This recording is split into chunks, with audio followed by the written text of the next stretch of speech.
dozens dead and hundreds wounded. A factory in Russia that produced strike drones has been destroyed. There is panic in the Kremlin. Europe has allowed Ukraine to strike Moscow with its own missiles. Russia is preparing to launch up to 1,000 drones at Ukraine in a single night. The order has been given. As soon as tomorrow, Russia will begin a major offensive on Kharkiv. Emmanuel Macron was publicly slapped by his wife. A famous Georgian singer urinated on the Russian flag on stage. Lukashenko has deceived everyone. In reality, Russia did not give nuclear weapons to Belarus. Hello, my name is Veronika Veremieva. I will tell you what is happening with Ukraine today. For 3 nights in a row, Ukraine has been under massive Russian shelling. Last night, Russia launched a missile attack on Ukraine. 355 attack drones at Ukraine. This is a record since the beginning of the full-scale war. Air defense forces destroyed 288 kamikaze drones. But the number of downed drones may be lower next time because, as reported by Le Monde citing Ukrainian military sources, Ukraine has run out of missiles for the SAMP-T air defense system. And finally, after returning from golf, US President Donald Trump commented on the strikes against civilians, calling Putin insane. I am not happy with what Putin is doing. He is killing a lot of people, and I don't know what the hell happened to Putin. Well, what can I say? Thank you, Captain Obvious. But of course, Trump is true to his style, even though he says Putin has gone mad. Before that, he got along with him very well. I've known him for a long time, always got along with him, but now he's launching missiles at cities and killing people. And I really don't like it at all. Is that clear? We're in the middle of negotiations, and he's launching missiles at Kyiv and other cities. I really don't like it at all. I'm surprised. I'm very surprised. Trump also took the opportunity to criticize Zelensky, saying that he talks too much. But going back to the attacks, they clearly show Russia's unwillingness to end this war. But Russia definitely won't stop there. Analysts keep warning about Russian plans to attack Ukraine again. And foreign publications report that the Kremlin has 500 missiles in reserve, which the Russians could launch at us all at once. The situation with drones is no better, since Russia can launch up to 1,000 of them in a single night, having ramped up production. The publication emphasized that in 2024, Russia was producing an average of about 300 Shaheds per month. Now that same number is produced in less than 3 days. According to Ukraine's defense intelligence, the Russians aim to produce 500 Shaheds per day. The publication warned that if the Russians achieve their goal, strikes on Ukraine with 1,000 drones at once could become a reality. But this is a game that two can play. One of the factories where Russia assembles its attack drones, Yelabuga, was attacked by Ukrainian drones last night.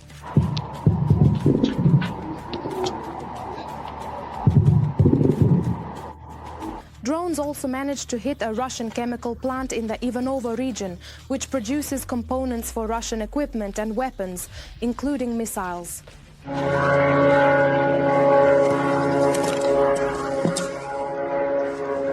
The plant!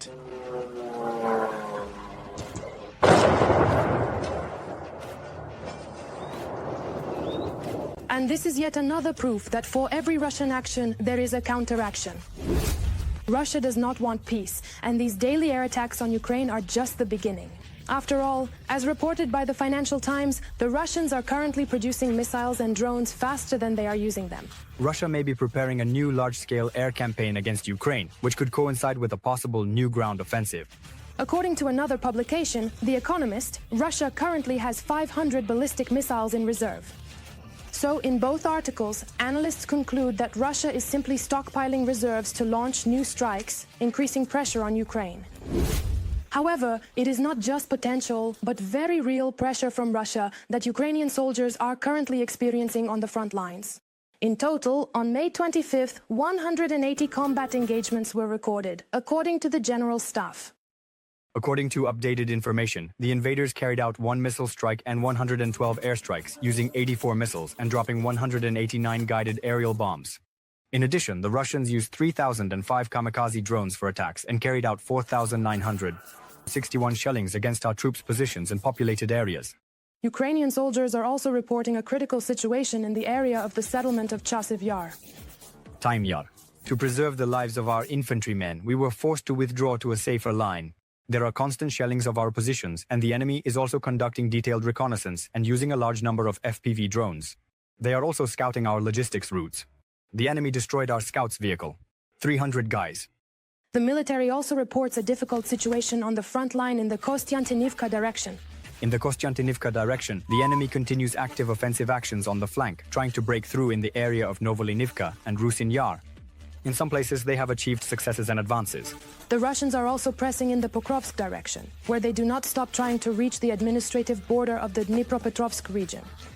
Pokrovsk direction. They are pushing to reach the line of the Dnipropetrovsk region. They've thrown all their expendables there, crawling across the fields. There, they are met by our FPV operators and your drones, fertilizing the fields. The situation is actually tough for all our soldiers. Everyone is working at the limit of their abilities. Great respect to our infantrymen and eternal memory to all our fallen brothers in arms. But despite such escalation, Ukrainian soldiers are managing to inflict losses on the enemy. Overall, the Russian invaders lost 1,000 personnel over the past day. Ukrainian soldiers also successfully neutralized and destroyed 4 tanks, 8 armored fighting vehicles, 51 artillery systems, 1 multiple launch rocket system, 2 air defense systems, 264 operational tactical level drones, 53 missiles, and in total, 92 units of the occupiers' automotive equipment, as reported in the latest update. So show your support for the brave Ukrainian soldiers with words of gratitude and by liking this video. I know they are watching us. It is especially heartening to hear that they are supported not only in Ukraine but also abroad. And this support abroad is based not only on words, but also on concrete actions. Britain, France, Germany and the United States have lifted restrictions on long-range weapons for Ukraine, quoting German Chancellor Friedrich Merz, according to Western media. Now, strikes on Russian territory using Western long-range weapons are permitted. This means that Kiev will now be able to use Western weapons to strike targets deep behind enemy lines, which significantly expands the capabilities of the Ukrainian armed forces at the front. This decision is truly long awaited, and once again it is further proof that despite Russia's hopes, Ukraine is not alone in this war. And while Ukraine is in flames, the head of Ukraine's foreign intelligence service, Ole Ivashchenko, has spoken out about the real threat posed by Russia to the EU. He says that a number of European countries are under threat and that Russia may act according to its classic playbook.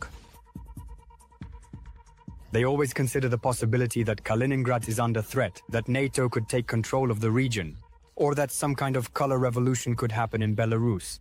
And then Russia comes to the rescue, sends in troops. That's the scenario. For this, they prepared the 1st Tank Army and the 20th Combined Arms Army. According to the plan, these troops moved through the Suwałki corridor to Kaliningrad. Undoubtedly, in this situation, there is a direct threat to the Baltic countries. Do you believe in a real war between NATO and Russia? Write your thoughts in the comments. But that's not the only interesting statement made by the head of the Foreign Intelligence Service of Ukraine, Ole Ivashchenko. He also assured that Lukashenko is lying, and that, in reality, there are neither nuclear weapons nor Oreshnik intercontinental missiles in Belarus, as was previously claimed. The carriers do exist. That's true. There are planes, there are Iskander operational tactical missile systems, but there are no nuclear weapons in Belarus itself. That's a fact. They are setting up storage sites, preparing, building.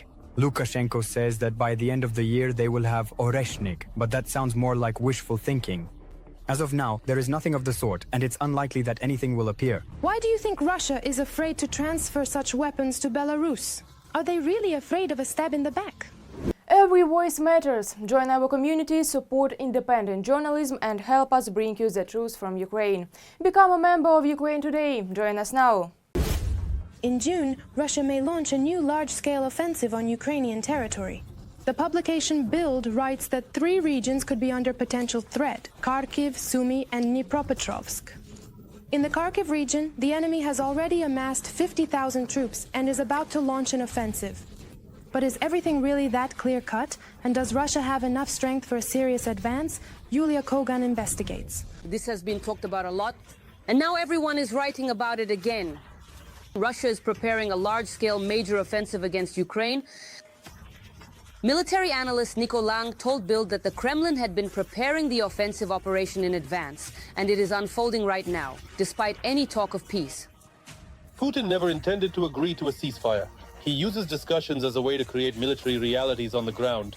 Even during the pseudo-peace talks with Trump, Putin was planning a new offensive for June, which is now beginning. Bild writes that the Russians are aiming to advance in the northeast of Ukraine.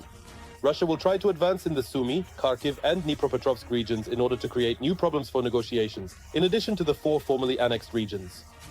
According to Lange, the Russian army has significantly improved its capabilities in drone warfare.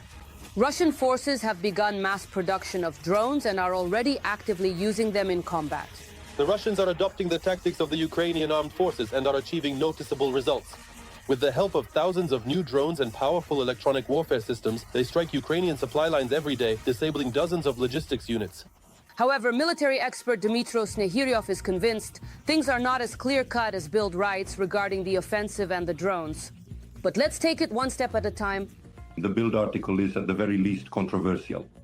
The offensive by Russian occupiers in the territories of Kharkiv and Sumy regions has never actually stopped. Moreover, after the so-called intensive peace negotiations, the Russian Federation increased its pressure precisely in these directions. Almost simultaneously with the publications in Bild, similar articles are appearing in Russian media. Do you remember that information psychological operation about the alleged advance of Russian units to the administrative borders of the Dnipropetrovsk region? A coincidence? No. I get the impression that these are in fact active information operations by Russian special services in the information space. On May 22nd, Russian dictator Putin informed his government officials of the decision to create a so-called security buffer zone along the border with Ukraine. A decision was made to create the necessary security buffer zone along the border. Our armed forces are currently working to accomplish this task. The Russian dictator made a statement about creating a so-called sanitary zone in the territories of Sumy and Kharkiv regions. Moreover, note that Putin's idea to establish a sanitary zone in the Kharkiv region dates back to 2024. And it was precisely then that Russia's active offensive in the Kharkiv region began. These are the battles for Vovchansk, Lipsy, and accordingly the Kupiansk direction. So what new offensive in the Kharkiv region is Bild talking about? In order to start a new offensive, you have to finish the old one. At the same time, the military expert outlines the plans and directions where Russia has actually been focused for a long time.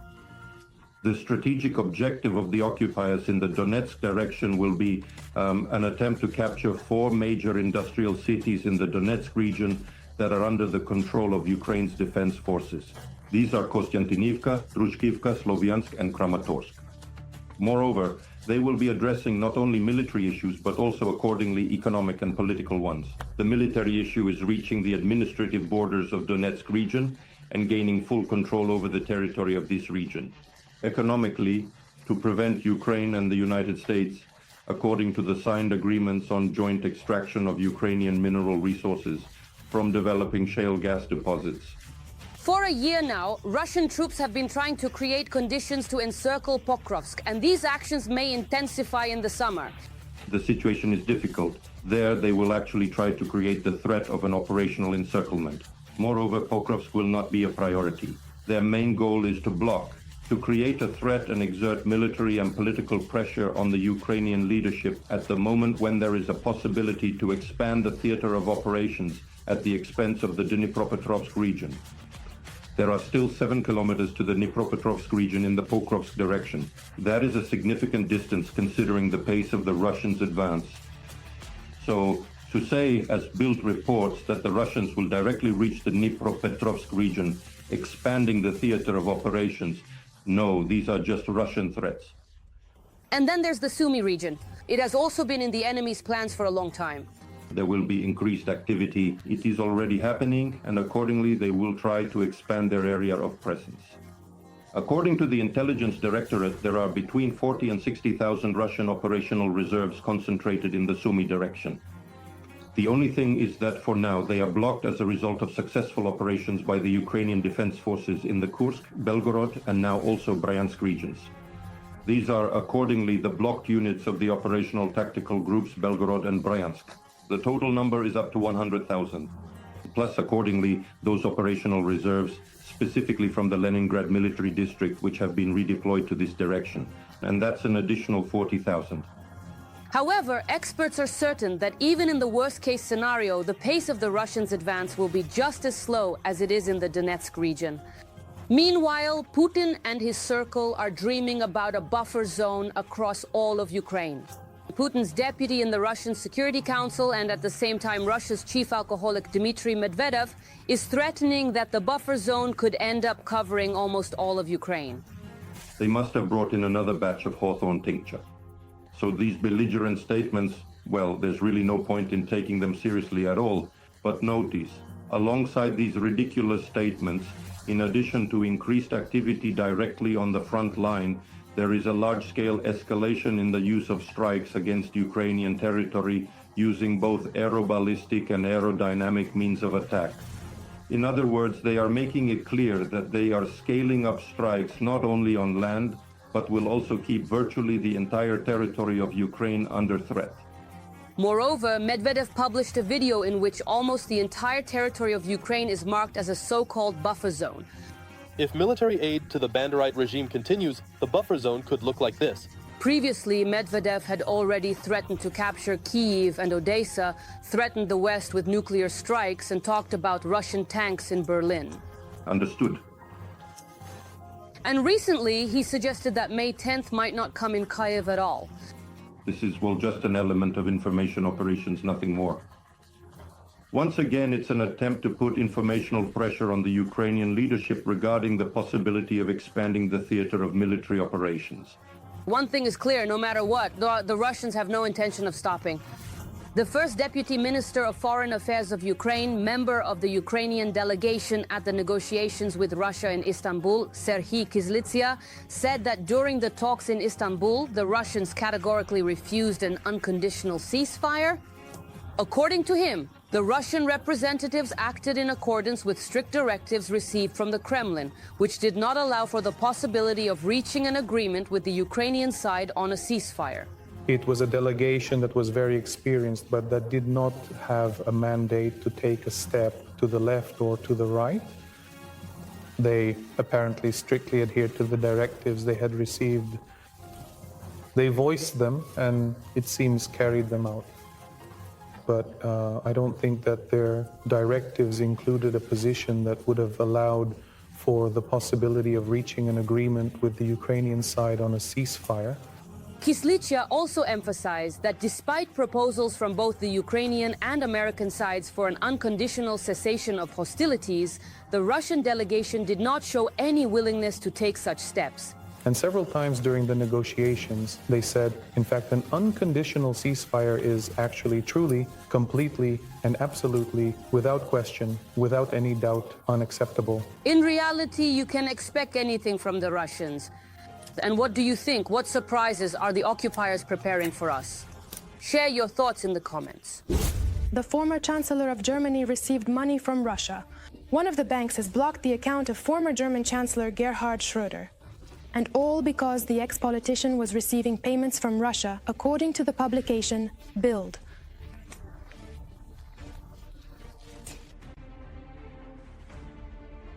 This is about the money that the former chancellor receives as a representative and chairman of the supervisory board of Nord Stream 2. The company transfers him about 200,000 euros every 6 months. Usually, the money is sent through Gazprom Bank branches in Luxembourg. But since mid-2024, Schröder hasn't received a single cent. Sparkasse returns such transfers. According to the publication, Schröder became a lobbyist for his friend Vladimir Putin just a few months after finishing his term as chancellor in 2005. Thanks to his work for Russian state corporations, Schröder made millions. This fact has long been a reason for criticism of the politician. The Russian tricolor has been burned. People have wiped their feet on it. And now someone has even urinated on the Russian rag.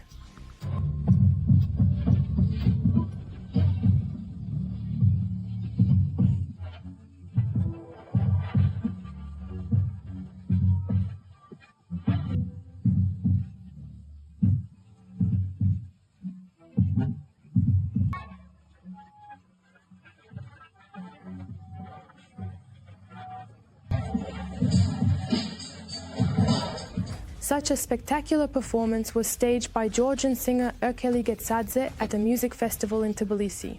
Well, we appreciated it, but the Russians weren't too phased. The press secretary of the Russian Foreign Ministry, Maria Zakharova, stated that the singer is mentally ill and that his actions will definitely receive a legal assessment. First of all, a flag will remain a flag, no matter what some lunatic does to it.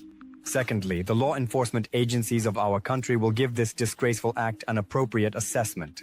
And personally from me, when God didn't give a man brains, he has to work with other organs. In this case, with the very one that apparently most often ends up in his hand. Strange that it was in a glove, but I guess he knows himself well. What won't a brainless person do for self-gratification? And this legal assessment will be very swift, because the Investigative Committee of Russia has already opened a case regarding the desecration of the national flag.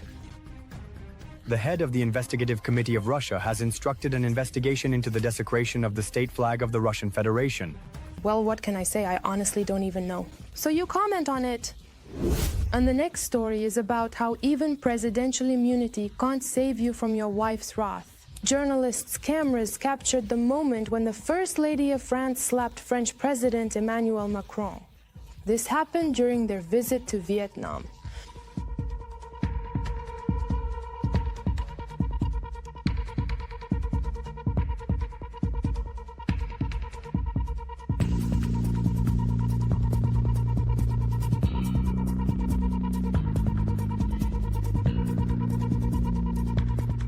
Later, the Élysée Palace stated that it was just a joke between the couple. But social media users didn't believe it and are already speculating about what Emmanuel did wrong. And what do you think? What could the President of France have done to deserve a public slap from his wife? Share your theories in the comments.